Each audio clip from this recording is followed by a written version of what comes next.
이렇게 틈이 점점 넓어지다 보면 그 사이로 더 많은 음식물이 더 들어갈 거고요. 계속해서 악순환이 되면서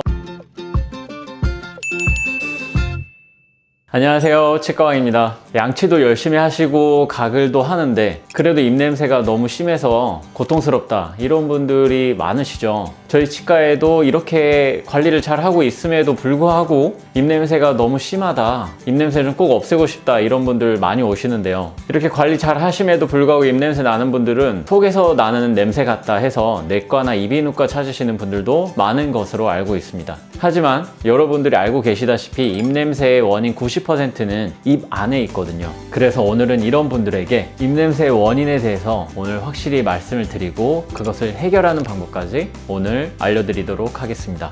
코로나가 끝나고 마스크도 벗고 사람들과 얘기도 하고 해야 되는데 입냄새가 날까봐 걱정이신 분들도 많으시죠. 저는 요즘 같은 시기에도 지인들에게서 입냄새가 나면 꼭 입냄새가 난다고 말씀을 드리는데요. 원인을 반드시 찾아서 해결하는 게 더 중요하기 때문입니다. 실제로 저희 치과에 입냄새 때문에 내원하신 환자들 대부분이 잇몸 질환을 갖고 계세요. 근데 이 잇몸 질환이 왜 생겼냐를 보면 보철물 때문에 생긴 경우가 굉장히 많습니다. 흔히들 보철물이라고 하면 인레이나 크라운을 말하는데 이런 치료들이 잘못됐을 경우에 그 사이로 음식물들이 지속적으로 끼면서 치석이나 치태를 만들게 되고요. 이 치석이나 치태는 세균 덩어리이기 때문에 여기서 참을 수 없을 정도의 입냄새가 나는 경우가 있습니다. 제가 일상생활에서 이 입냄새와 비슷한 것들을 찾아봤을 때 음식물 쓰레기 냄새가 굉장히 비슷했어요. 아주 오래된 그런 음식물 쓰레기 이렇게 묶어서 나가다 보면 이 냄새가 치주염 냄새 혹은 입냄새랑 굉장히 흡사하다 이런 느낌을 많이 받았습니다.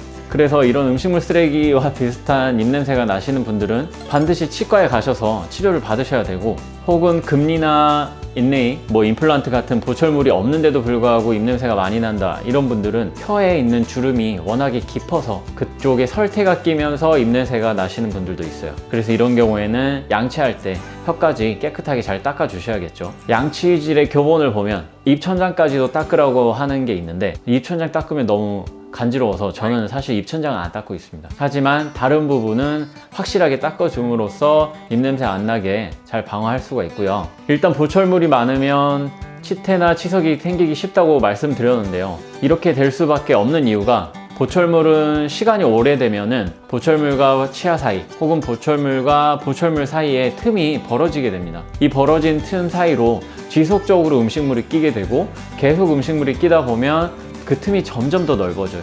이렇게 틈이 점점 넓어지다 보면 그 사이로 더 많은 음식물이 더 들어갈 거고요. 계속해서 악순환이 되면서 아주 오래된 음식물이 쌓이고 그 안에서 썩고 잇몸 염증을 만들게 됩니다. 그러면 이런 경우에는 아무리 잇몸에 좋은 영양제를 챙겨 먹는다고 해도 아무 효과가 없겠죠. 그래서 치과에서 반드시 보철적인 문제가 있으면 보철 치료를 받으시고, 보철적인 문제가 아니라 단순히 잇몸적인 질환이다 그러면 잇몸 치료를 해서 치태나 치석을 제거하는 것이 반드시 필요하다고 볼 수 있습니다. 그런데 단순히 이런 입냄새가 잇몸의 원인이라고 생각을 해서 인사돌이나 이가탄 같은 것들 챙겨 드시면서 좋아지기를 바라시는 분들이 있어요. 근데 이거는 거의 효과가 없다고 보시면 됩니다. 근본적인 원인을 해결해야 되는 것이기 때문인데요. 치석이나 치태를 제거했다든지 보철물을 제대로 만들었으면은 이런 영양제를 드시는 게 도움이 될 수가 있습니다. 하지만 그보다는 근본적인 원인을 해결하셔야 되고, 근본적인 원인을 해결했다면 오히려 그런 영양제보다 프로바이오틱스 같은 유산균이나 비타민 B군을 챙겨 드시면 훨씬 더 잇몸 재생에 도움이 되실 거예요. 이러한 유산균이나 비타민 B 복합체는 잇몸의 유해균을 없애고 또 잇몸 재생을 도와주는 성분이 있기 때문에 잇몸 염증도 줄이고 입냄새도 줄일 수가 있습니다. 또 나이가 들면서 침이 많이 안 나오시는 분들도 있어요. 이렇게 침이 많이 안 나오시는 분들은 구강 건조증이라고 해서 이 때문에 입안에 세균이 번식해서 입냄새가 또 날 수도 있어서 입안이 자꾸 마른다 이런 분들은 치과에 가셔서 침샘이 막혔는지 아니면 어떤 다른 이유에 의해서 침이 안 나오는지 원인을 파악해 보시고 그에 맞는 치료를 받으시면 입냄새로부터 해방되실 수 있을 것 같아요.